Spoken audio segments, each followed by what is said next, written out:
This is Ada's Violin, the story of the recycled orchestra of Paraguay by Susan Hood.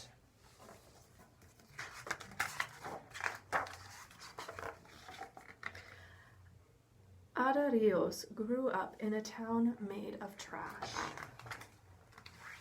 Every morning at dawn, Ada heard the first garbage trucks rumble and roll down the road to Catura.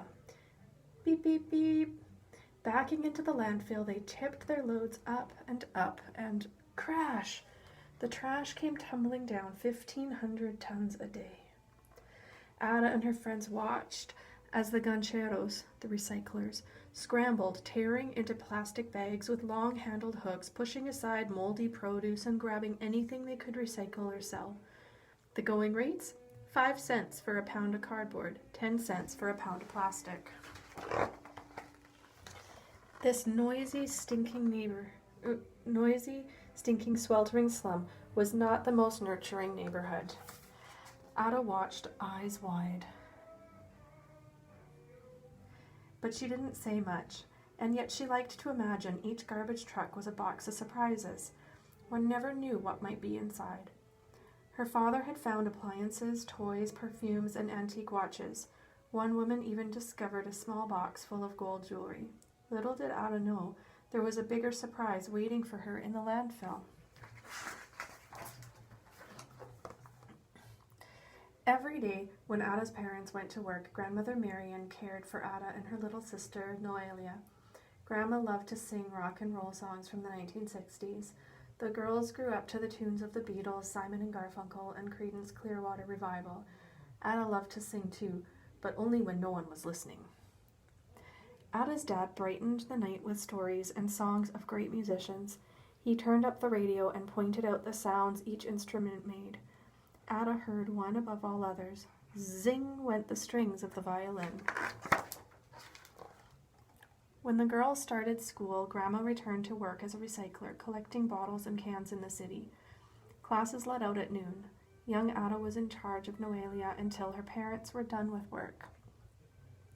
At first, the girls stayed close to home, playing with Grandma Marian's doggies and making sandcastles in the dirt.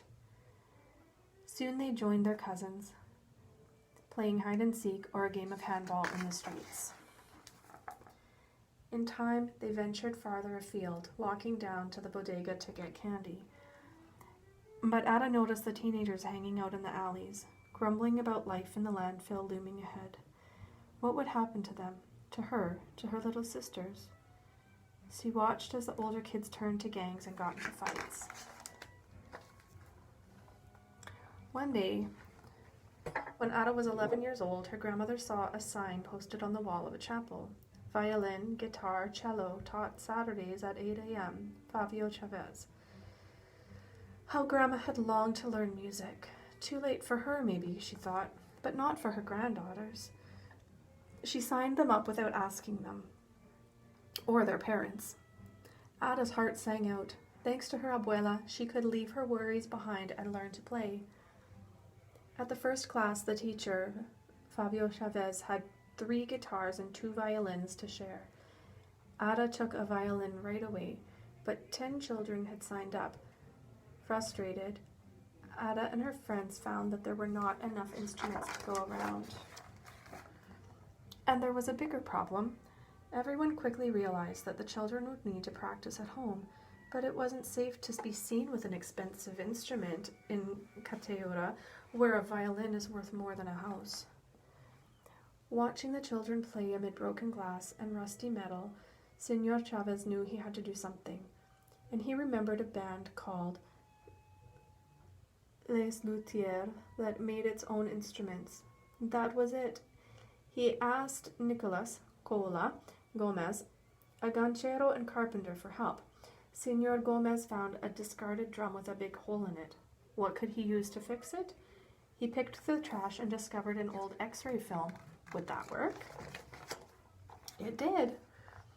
Senor Gomez kept experimenting, and others like Tito Romero helped. Inventing instruments wasn't easy, but they fiddled around discovering which materials hit just the right notes. They transformed oil drums into cellos, water pipes into flutes, and packing crates into guitars. Soon there were enough instruments for all the children who wanted to play. Ada chose a violin made from an old paint can, an aluminum baking tray, a fork, and pieces of wooden crates. Worthless to thieves, it was invaluable to her. It was a violin of her very own. Senor Chavez set up a strict schedule of 3-hour lessons. The class had no classroom, so they played outside, despite the 100-degree heat and sudden downpours. At first, Ada and the others struggled. Sharps and flats changed, clanged and clashed. Playing an instrument is a process. It doesn't matter if one is rich or poor, ugly, fat, thin. You cannot learn to play an instrument overnight, Senor Chavez told the children. Some kids decided it was too much work and gave up, but not Ada. After lessons, she would practice at home, sometimes 2 hours a day. In time, the screeches, twangs, and tweets hit all the right notes. Their class became a small island where Chavez taught them to respect themselves and one another. Be kind, always say please and thank you, say you're sorry, be dedicated when you commit to something, Senor Chavez told the children. Soon the ragtag crew of kids learned to tune in, to listen to one another, to band together. The recycled orchestra was born. From then on, there was something new in the air in Catayura. Gancheros trudging home from the landfill might lift their heads to hear the sounds of Ada's violin, or the strains of baby's cello, or the strum of Noelia's guitar. A symphony of sound helped to lift them beyond the heat, the stench, and their aching backs. With her violin, Ada could close her eyes and imagine a different life. She could soar on the high, bright, bittersweet notes to a place far away. She could be who she was meant to be.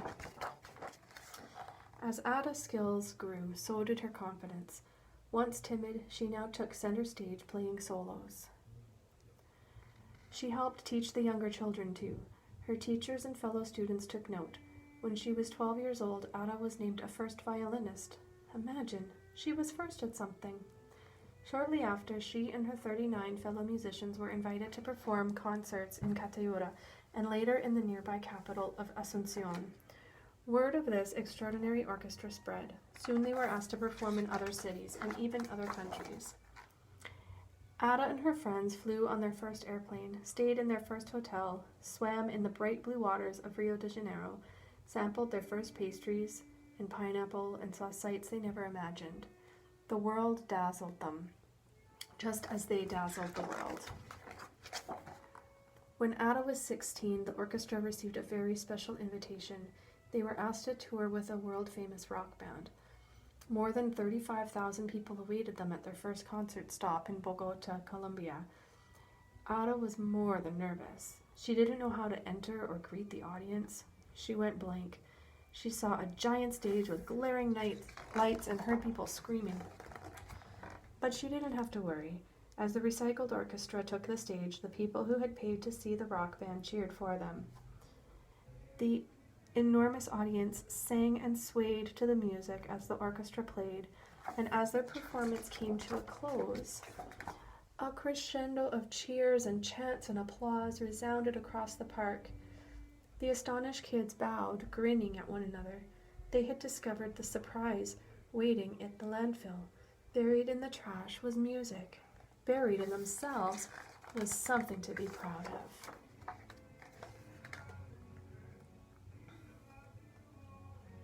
Ada's town, Catayura, is a main garbage dump for the capital city of Asuncion in Paraguay. It's one of the poorest slums in all of South America. This story was based on a true story. And there's more information at the back, and you can find more information on our website, recycledorchestracatayura.com.